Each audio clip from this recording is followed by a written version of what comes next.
Yes, good. All of you are good? Yes, Praveen. Yes, all good.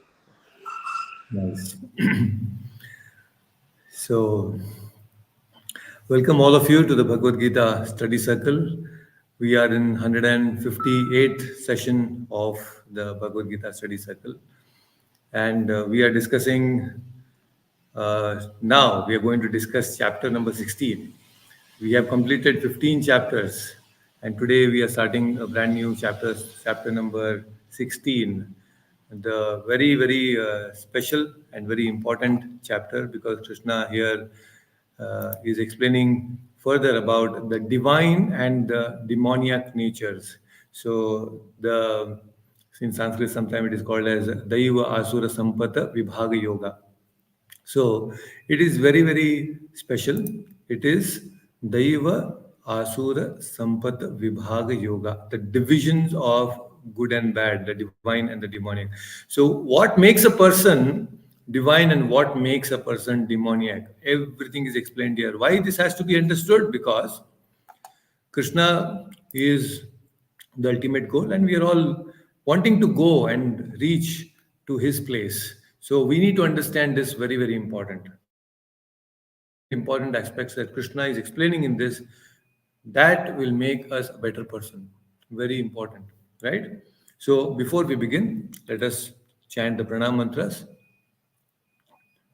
Kindly join your palms and chant along with me the pranam mantras.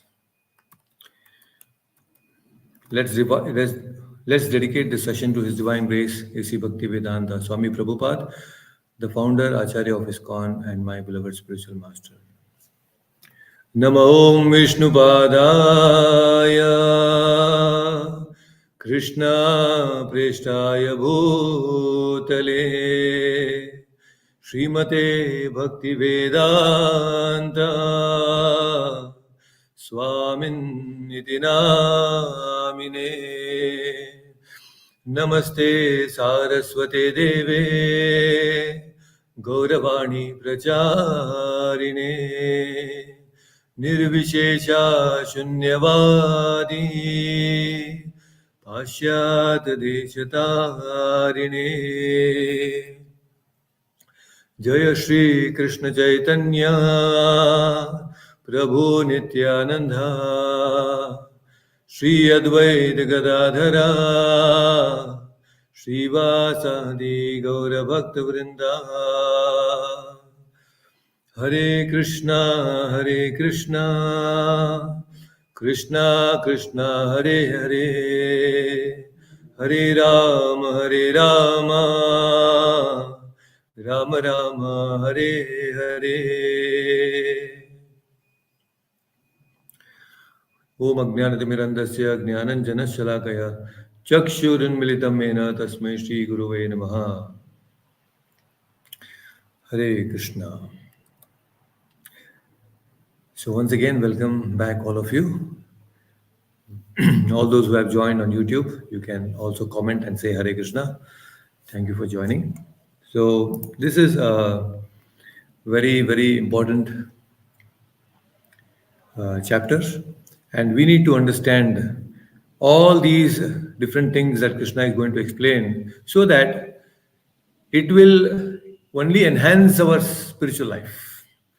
Now, basic fundamentals, Krishna has explained so much about who the soul is, who God is, and how Krishna is protecting his devotees, fulfilling their desires, what are his opulences. And in the previous chapter, we understood that how Krishna said that how this whole material world is an inverted tree, and we need to actually now escape this samsara vriksha tree, right? All these different things we have explained and understood. So now let us chant the first three verses, and then we will see what are these different qualities and how do we understand them. So, Hina Mataji, you can unmute yourself. Let's chant the three verses for today. They're all together. Prabhupada has kept all of them together. So let's chant the verses. 16.1. Shri Bhagavan Uvacha श्रीभगवानुवाच अभयं सत्त्वसंशुद्धेर् अभयं सत्त्वसंशुद्धेर् ज्ञानयोगव्यवस्थितिः ज्ञानयोगव्यवस्थितिः दानं दमश्च यज्ञश्च दानं दमश्च यज्ञश्च स्वाध्यायस्तप आर्जवम्. स्वाध्यायस्तप आर्जनम्. Wonderful. Please, next also we will chant. Ahimsa satyam akrodas अहिंसा सत्यमक्रोधः yagashantirapayshunam त्यागशान्तिरपैशुनम् daya bhuteshvaloluptam दयाभूतेष्वलोलुप्तम् madhavam rerachapalam मार्दवम् ह्रेरचापलम् तेजक्षमा धृतिः शौचम् तेजक्षमा धृति शौचम् अद्रोहो नातिमानिता अद्रोहो नातिमानिता भवन्ति सम्पदं दैवीम् भवन्ति सम्पदम् दैवीम् अभिजातस्य Bharat. अभिजातस्य Bharat. Wonderful. Please read the translation. The Supreme Personality of Godhead said, fearlessness, purification of one's existence, cultivation of spiritual knowledge, charity, self-control, performance of sacrifice, study of the Vedas, austerity, simplicity, non-violence, truthfulness, freedom from anger, renunciation, tranquility, aversion to fault finding, compassion for all living entities, freedom from covetousness, gentleness, modesty, steady determination, vigor, forgiveness, fortitude, cleanliness, and freedom from envy and from the passion for honor, these transcendental qualities, O son of Bharata, belong to godly men endowed with divine nature. Hare Krishna. Thank you so much. So now you see there are list of qualities that Krishna has explained, about 26 qualities. Krishna is saying that these qualities belong to the Daivi Sampat. Daivi Sampat. They are all very good qualities. Krishna is also going to further explain about the demoniac qualities, but in the first three verses, Krishna is explaining about the Daivi Sampat. Now we need to understand what is this divine wealth. Sampat means wealth, and there are demoniac wealth also, right? So there is divine wealth, there is demoniac wealth. We know only one type of wealth, that is the currency notes, right? So Krishna is explaining something new. So this is something new to all of us. Actually, the central message of this whole chapter is explained or given in the fifth verse of this very chapter, where Krishna is saying anyone who has noble qualities, noble virtues, will be a liberated person. And opposite to virtues are vices. They bind a person. So noble virtues, they liberate you. They give you freedom more and more. But whereas vices, wrong qualities, bad qualities will bind a person. Right? So we have a ultimate goal to what? To know oneself and to realize God. So this is possible only when our mind is rich with noble virtues.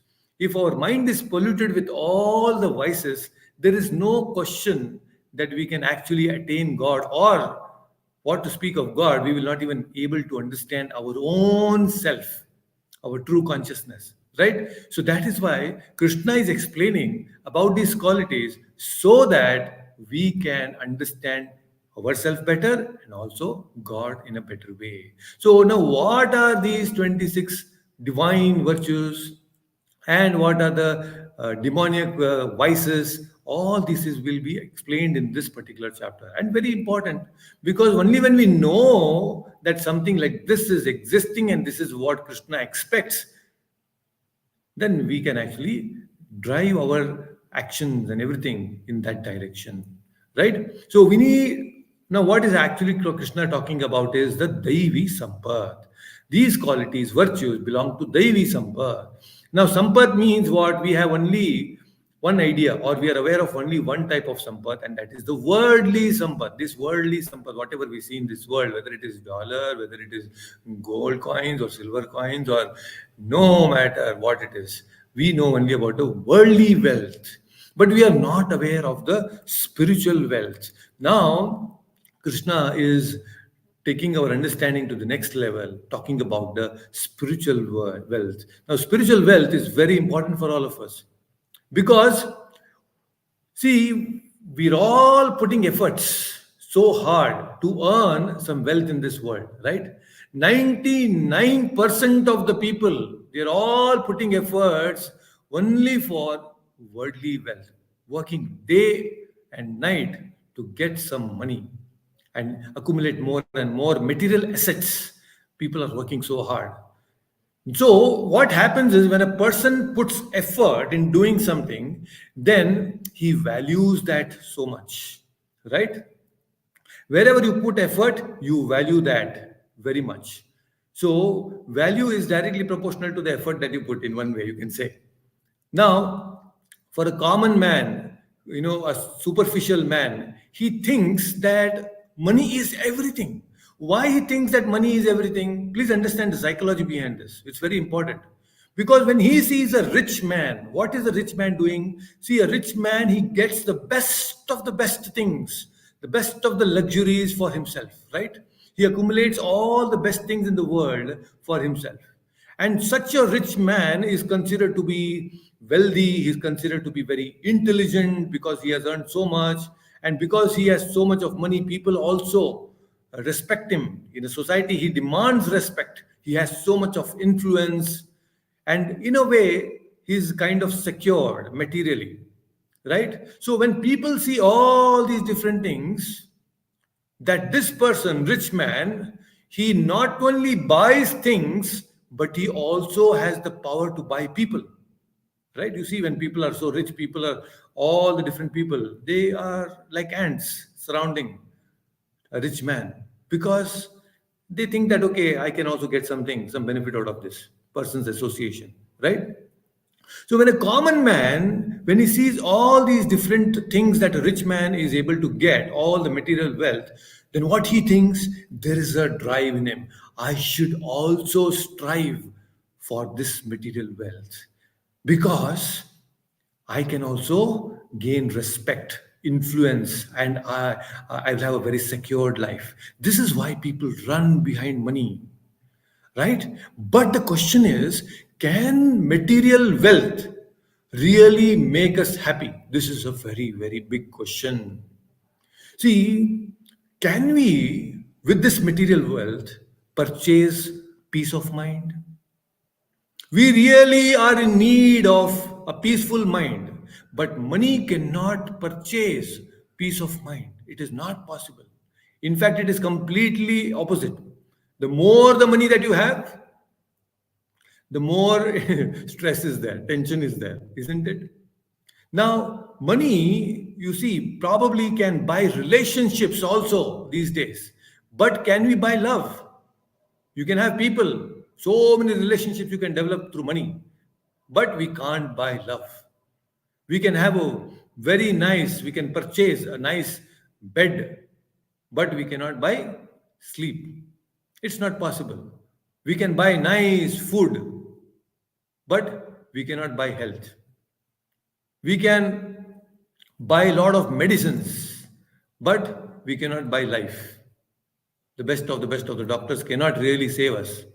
We can buy lot of books, but we cannot buy knowledge. We can buy clothes, but can you buy a charming personality with noble virtues? Not possible. We can buy lot of gadgets and equipments, but can we buy skills? It is, most of the skills are inherent sometimes. So we can buy a lot of possessions, but we cannot buy happiness in our life. But still, foolishly, people are running behind money. So much. Alfred Ford, he made a comment once. He said that I have reached the end of the road and I find there is nothing there. And I see the whole world is running behind the same road of accumulating wealth.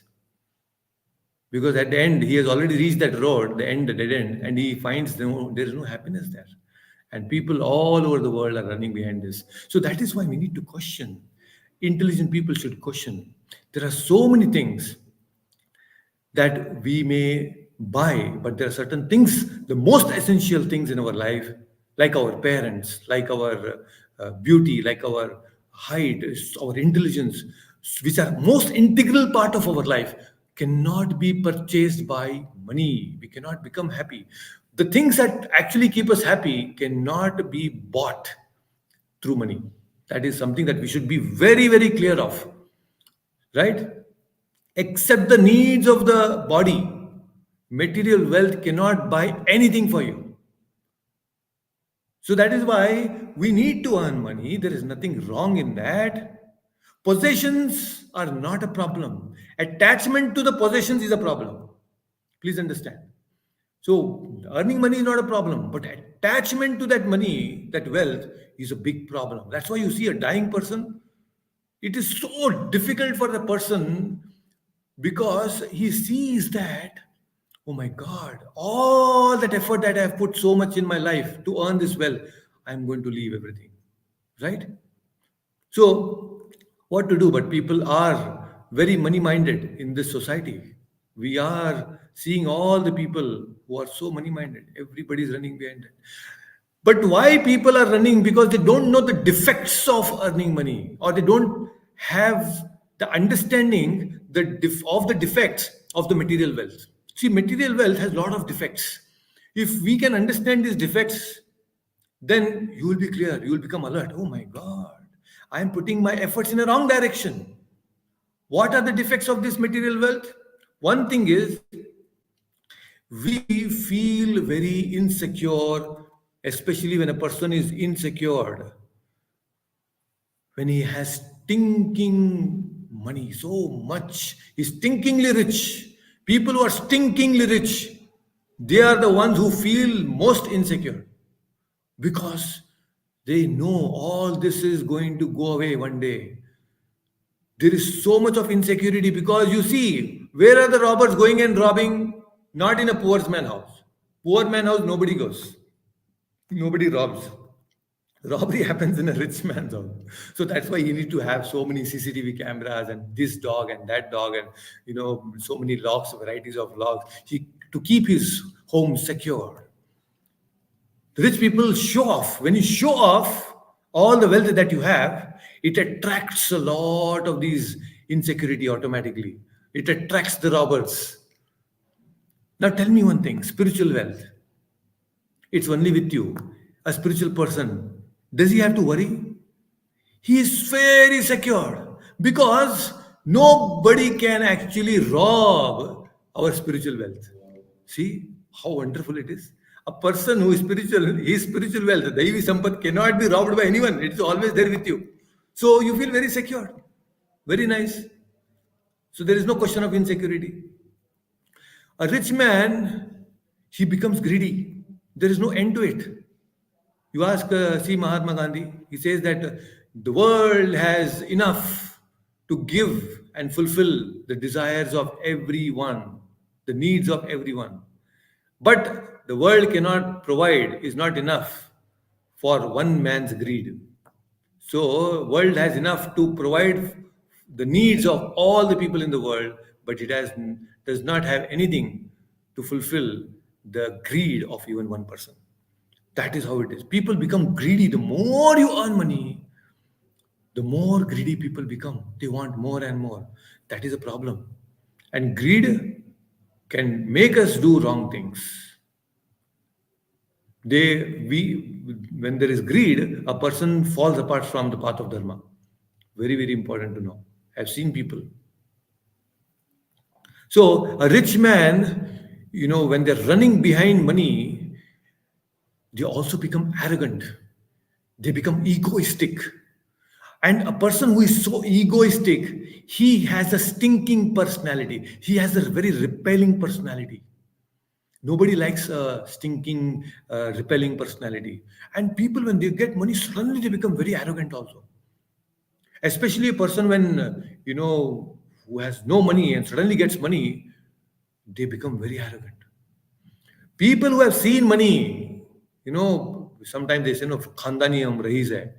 They really don't, care so much. Sometimes they are not so arrogant in the sense because they have seen what is money and all that. But sometimes a person, when suddenly they get money, they become arrogant. Very much. And that arrogance, the pride, kills us. It doesn't allow us to actually move forward in our spiritual life. And in this process, actually, a person, when he becomes full of pride, he becomes disturbed inside. And when he becomes disturbed inside, they start becoming, or they start developing a lot of psychosomatic diseases also. People who have a lot of greed and pride, they develop psychosomatic diseases, the disease of the mind. So many problems. They become a mental patient. Slowly. They have money, but just they don't know how to utilize that. Crazy, right? And this material wealth, another defect is we cannot take it after our death. You may have earned crores and crores. All the bank balance will be left here back. Next life, we cannot come and claim, oh, see, my dear sir, I was this in the last Janma. Please give my bank balance, everything back to me. No, sir. Your identity has changed. Please forgive. That's it. Gone is gone. Nobody will give.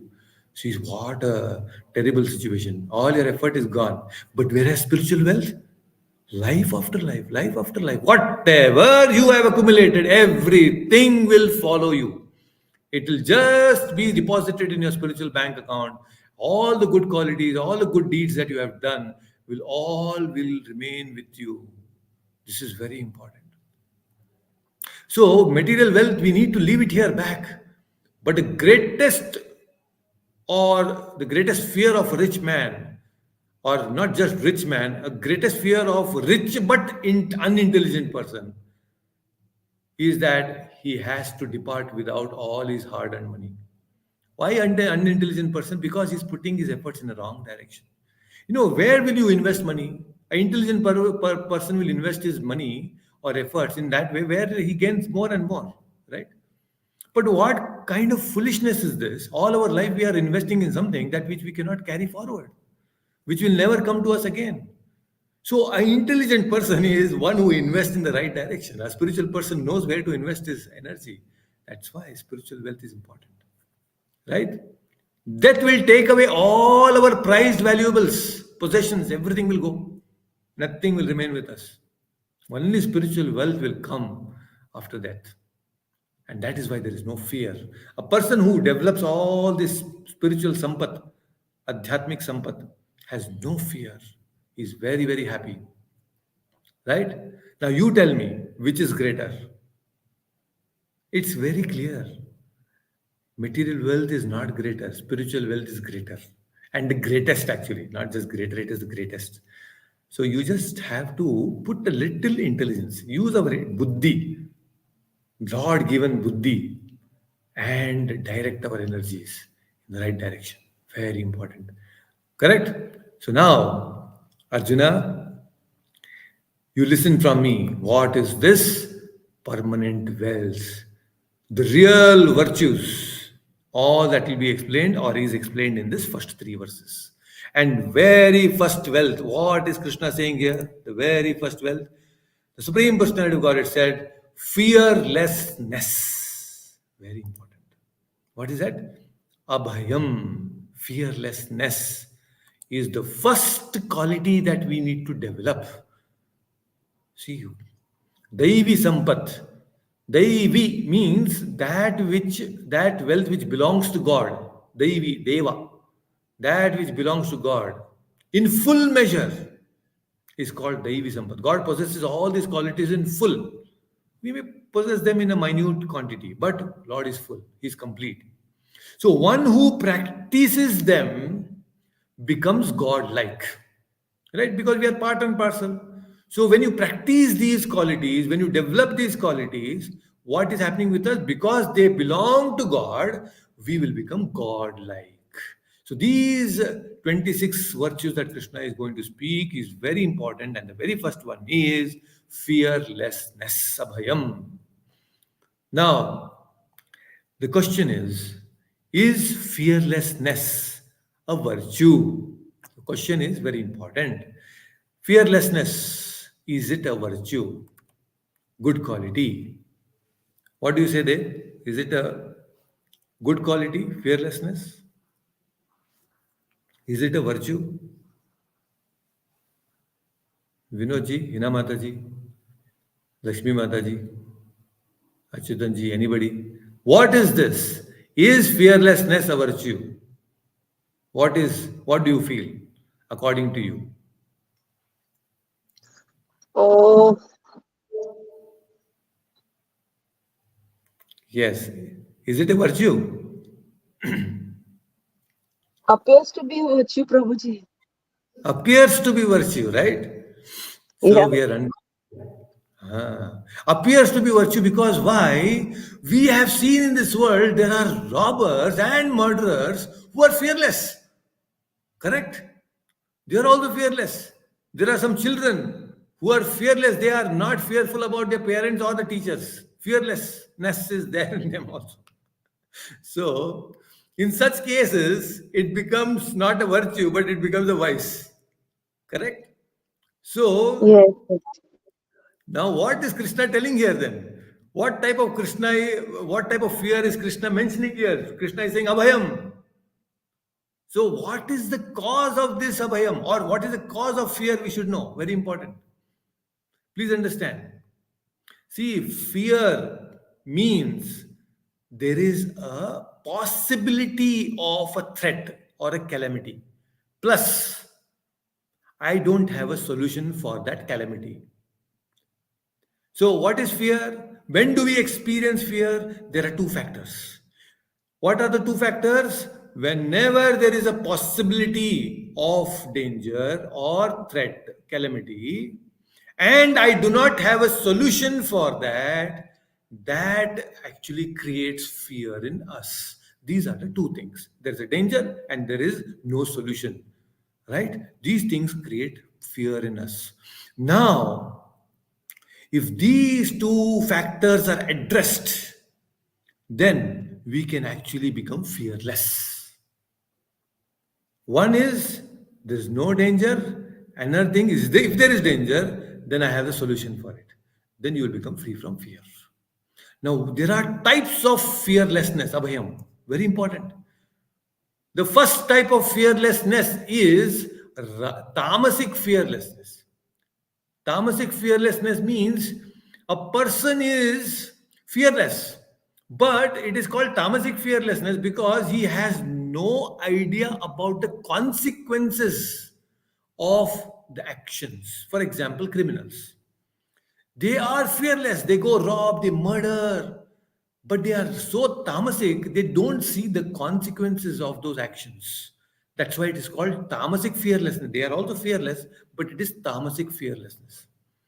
This is out of foolishness. Rash driving. People drive so rashly. They do all these public stunts on the roads. All that fearlessness they show is tamasic fearlessness. Public stunts. Tamasic. We have seen some videos, a man, a young boy, he's on a running train and he wants to do some stunt.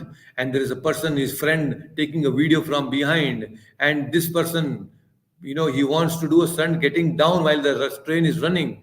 And the train is moving fast and he's not able to cope up. There was a miscalculation and this fellow get crushed between the train and the platform and dies. He wanted to be fearless. But foolish fellow, tamasic fearlessness. See, they even lose their life. This is not what Krishna is saying here. This is not the fearlessness that Krishna is talking. Second type is Rajasic fearlessness. Rajasic fearless means what? There is a danger. A situation which is very threatful, right? But A man has a problem, but he has lot of manpower, muscle power, money power. So he takes care of the situation. So with this factor, he has a solution for his fear. So there is a problem, but he also, through his means, whatever means he has, through the means of muscle power, the means of money power, he takes care of the solution. He is secured. Right? So this is Rajasic fearlessness. Problem is there, but you find a solution for it. This is not what Krishna is talking about here. Sattvic fearlessness. What is the sattvic fearlessness? A person very clearly understands there is a problem, there is a dangerous situation, and he has no means, no solution to solve it also. Still, he is fearless. He has no fear. Why? Because he has total faith in the Lord, complete surrender to the Lord. Such a faith is born out of trust and devotion to the Lord. This quality is what is appreciated by the Lord. So, when the most omnipotent Lord, the omniscient Lord, can take care of the whole world, will He not take care of me and my problems and my situations? This is sattvic fearlessness, abhayam. This is complete surrenderance to the Lord.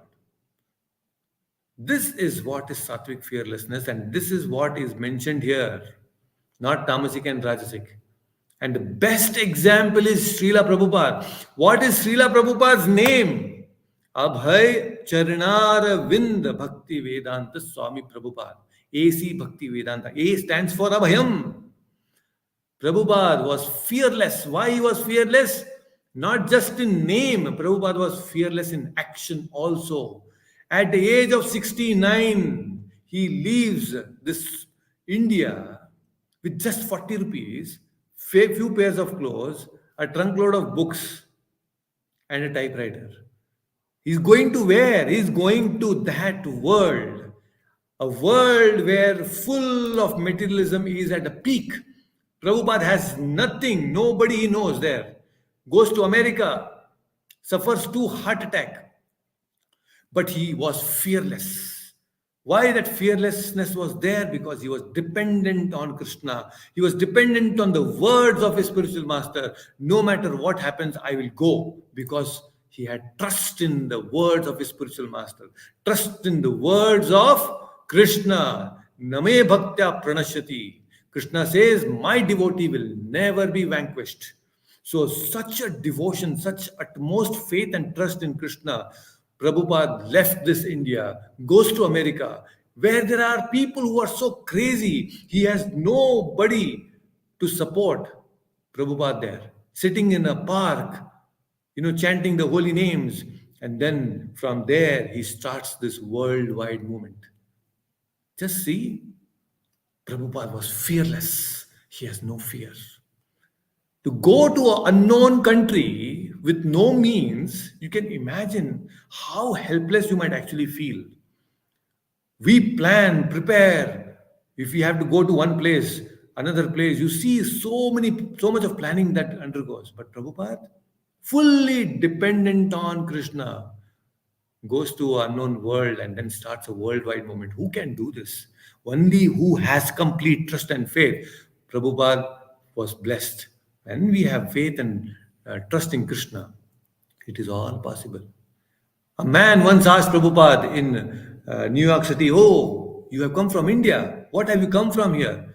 Who is there? What are you going to do here?" Prabhupada was just new. He had no followers, nobody, no proper home also. But Prabhupada told this man, "Actually, I am a spiritual master of thousands of disciples and I have many, many temples." And the man asked, "Really? Where are all they?" Prabhupada said, "They're all coming in the future." And this man was bewildered. He said, "Swamiji, I'm going." He thought that this man is saying something which is, so abstract, no clarity. He thought like that. But Prabhupada actually, when he went there, he was very clear of his mission. He was actually seeing all these things manifest even before they actually manifested. Right? So all this is possible because he had complete faith in Prabhu, in the words of Krishna. Right? So this is the fearlessness that Krishna is talking about. Very important. We need to have this kind of fearlessness. Lord will provide everything. Lord will protect me. Prahlad Maharaj, you see, such a small boy. Every time there was a danger from his own father, he completely was dependent on the Lord. And Lord took care of him.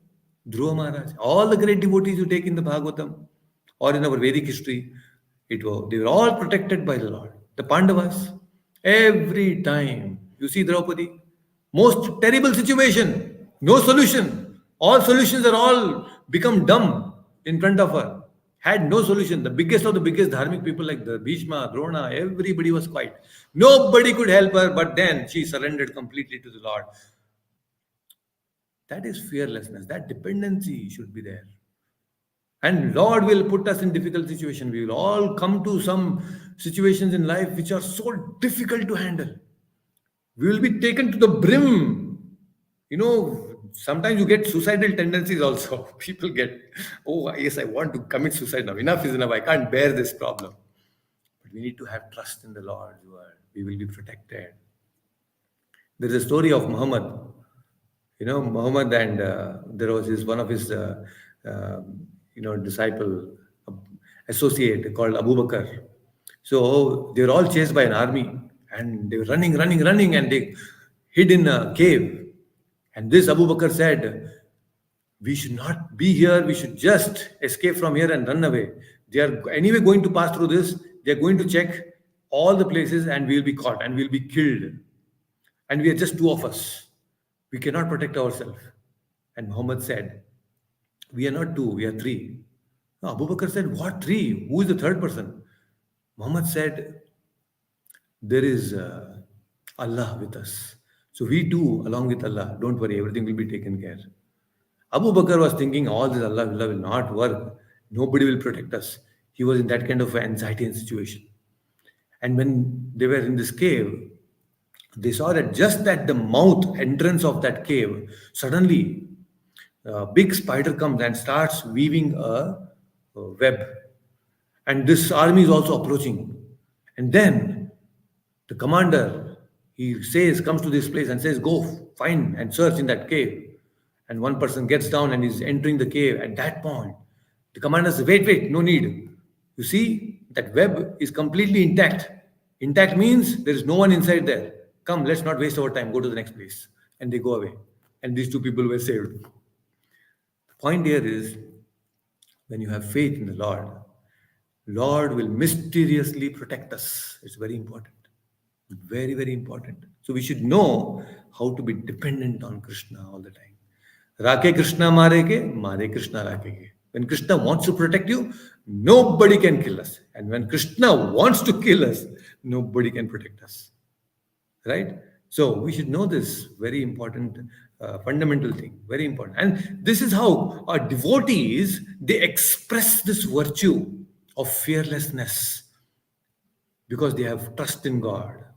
One who follows dharma will protect us. Very, very important. Right? Dharanat ityahu dharmo dharayate prajaha. Dharma eva hato hanti dharmo rakshati rakshitaha. Mahabharata says this. What is that? Dharmo rakshati rakshitaha. If we protect dharma will protect us. Very important. So we should follow the path of virtue. We should lead a virtuous life. Very important. Because when we lead a virtuous life, we will be protected by that very same virtue, dharma. Right? So this is the first quality, fearlessness, abhayam. Abhayam is the quality that we need to develop. Actually, in my own life, I will tell you, when I was in 11th and 12th, studying 11th and 12th, I used to get paranoid. In the night time, I used to get nightmares and I used to be restless, not get proper sleep, and I used to be so fearful, thinking that I'm going to die. That kind of a situation is to be there. But by the Lord's grace, I came across Prabhupada books. And when I read the very first book, Life Comes from Life, After reading that book, it was magical. I didn't experience any fear after that. I'll tell you, because so evident it became that I'm not this body that is going to, I'm not going to die. I am a spirit soul. I will live always. When that very root cause of fear, which is death, was taken away through the knowledge, I became very fearless. This is a practical experience. So, actually, people who are spiritual in nature automatically will become fearless. And I'm telling you this with my own experience. You have to have faith in God. Very important. And the second quality Krishna is explaining is purification of one's existence. Sattva Shuddhihi. Krishna is explaining about Sattva Shuddhihi. Very important. Sattva Samshuddhihi. Sattva means mind. Samshuddhihi. Purification of the mind is Sattva Samshuddhihi. What is mind? Mind is the product of Sattva Guna. That we will explain sometime in one more session how it is. But it is a product of Sattva Guna. Sattva Samshuddhihi here means the purification of the mind. Very important. We are having a disturbed mind because our mind is impure. When our mind becomes pure, we will become very peaceful. We should know this.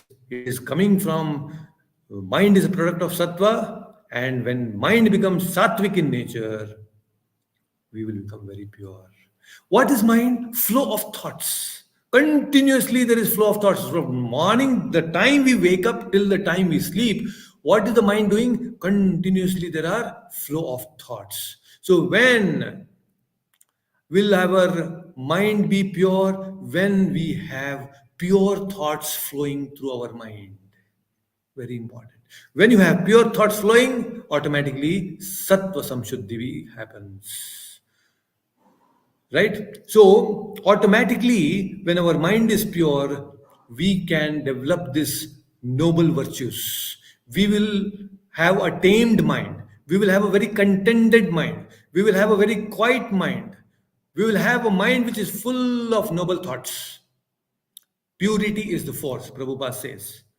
Purity is the force. And purity of the mind comes with the purity of thoughts. So we need to have pure thoughts. Very important. And how to keep our thoughts very pure?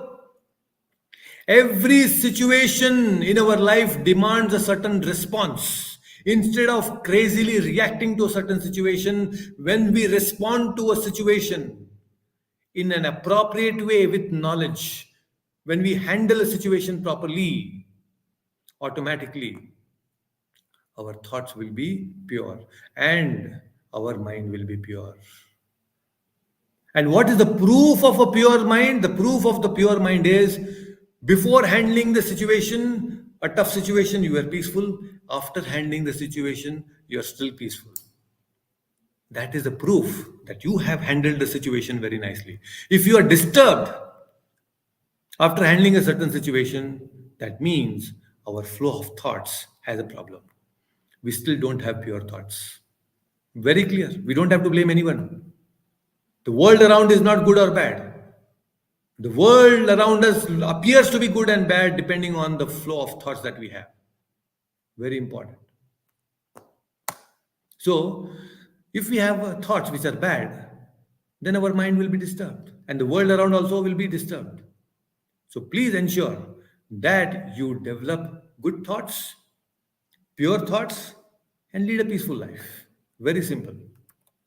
There are many more wonderful things to be actually discussed, but that we will discuss in the upcoming verse. But if you have any questions, devotees who are listening on YouTube and on StreamYard, so if you have any questions, please feel free to ask. So, yes, so fearlessness, Achyutanji is saying, Lakshmi Mata is saying, it is indeed a virtue, right? It is actually, fearlessness is a virtue that we need to follow. Sattva samshuddhihi is a virtue that we need to follow. These good qualities in us will actually make us pure-hearted and pure-minded. That way, we will become a pure personality. And when you have that pure personality, you attract people automatically. You can radiate that joy in others also, not just in yourself, but also in others. Very important. Any questions? Any doubts that you have? Anything, any comments? If you have anything to ask, please feel free to ask.